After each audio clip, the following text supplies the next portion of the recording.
This is Craig Stewart's RaceWorks in San Diego, California. Their off-road luxury PreRunners are the best in the world. The latest is being built for the TSCO race team of Gary and Mark Weyhrich, the world's first Ford Raptor luxury PreRunner.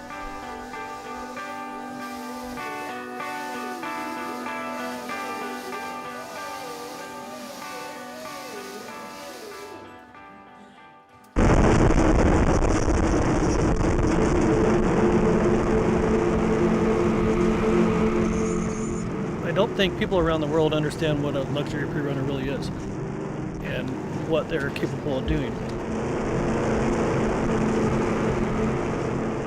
Everywhere we go, I mean, if you pull up next to a Ferrari, our trucks stand out.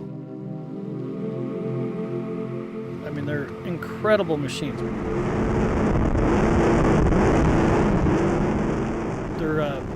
different, they're exotic. They do things that no other car in the world will do.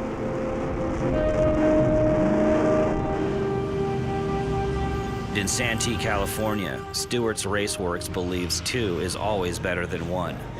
The stakes are high in the off-roading game, and doubling down is reserved for the most fearless of players, guys like Mark and Gary Weyhrich. The first truck was Mark's to start with, and then about 80% of the way through the build, Mark gave it to Gary, basically. Because he likes them, I guess. All good. Gary's gray truck did 2 trips down to La Paz with no problems, and they were ecstatic with it. Everything went perfect. Then we got down by San Felipe where it's just all tore up from all the races down there and stuff. Put it in 4th gear and just 80 miles an hour, and it would go faster, but it's just not worth going any faster, just pre-running. And that's when in fact, I called Craig that night and go, man, this thing is awesome. So now we're getting near the Bob 500, and we're finishing Mark's truck. This is number 2 of the big build, and we're very excited about it. It's coming out very nice. With Gary relentlessly pounding his PreRunner through the deserts of North America, brother Marks takes center stage back at the shop. Even though it's the second one, their method hasn't changed. It's still one of a kind. Everything is handmade like the first. Experience is the only help you'll find out on the edge. There are no telephone operators managing helplines. There are no catalog numbers or bolt-on solutions. There are no chat rooms with the answers. As these guys create and assemble this second prototype, everything comes together once again. Then it's torn apart and sent out for paint. And raw metal finally gets its skin. We got the chassis back from paint. Once everything was masked off, we went through and shot our liner. So that's going to protect the undercarriage and the firewall. It's going to protect it from a little bit of heat, helps the rattling. While it's setting up, I'll actually unmask it so that way the tape is easy to take off in those junctions where I want a clean tube right next to a coated panel, and it gives it a nice finished look.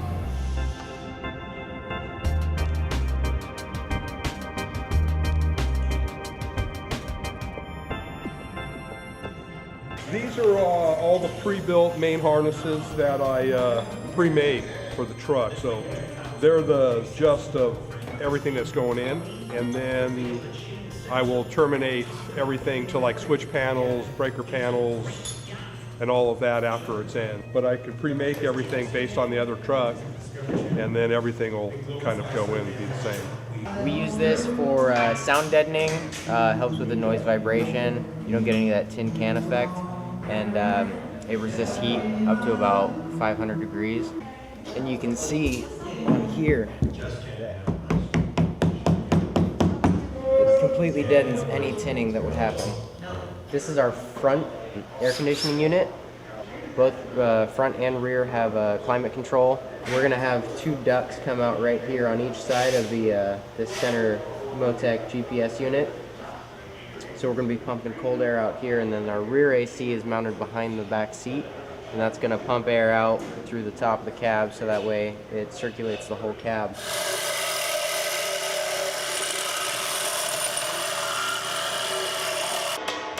You know, in off-road, it's the innovation that pretty much puts you at the forefront. If you aren't thinking ahead, you know, you're just going to get left behind. I love this truck. It's the first full cage Raptor that I know of in the off-road world.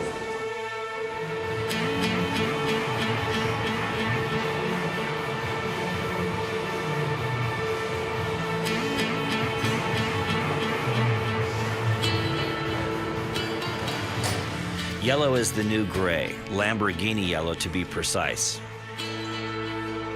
A stunning yellow paint job reminds the guys at Stewart's RaceWorks that this truck is indeed number 2.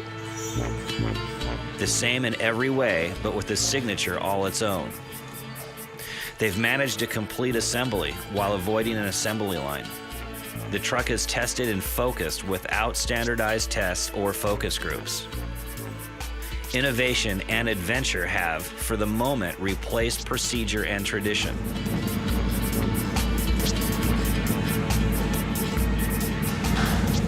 And as this one gets ready to attack the open desert, another impossible idea becomes possible.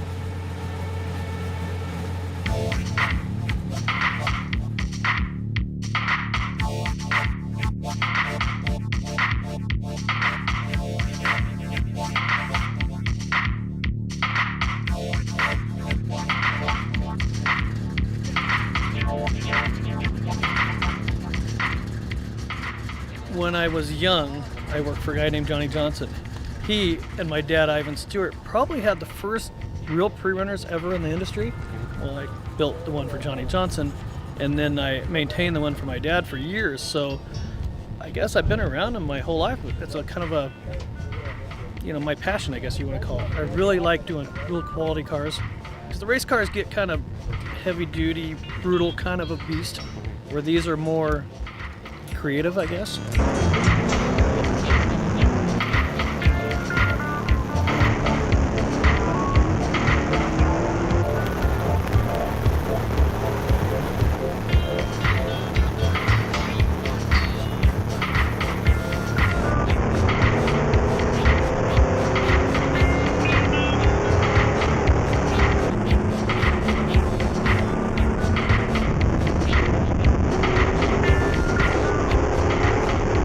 The reason customers buy these trucks is a lot of times they own trophy trucks, so they want to pre-run in a truck very similar to what they're racing in, yet not quite so hardcore of a race car. I mean, they want to not wear helmets and have the air conditioner, yet have a feel just like the race truck, which is what these things truly are.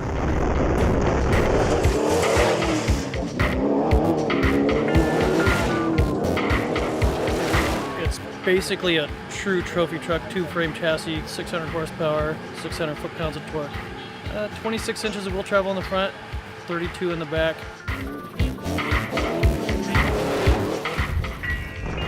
The way we set these trucks up are for an incredible ride quality because you spend hours and hours and hours in them pre-running.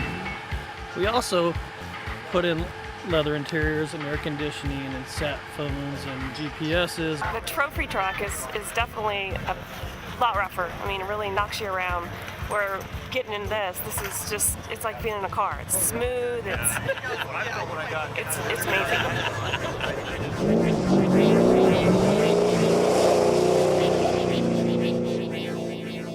Our market is changing because we're going after people all over the world who really, really want a top-of-the-line, well-built vehicle.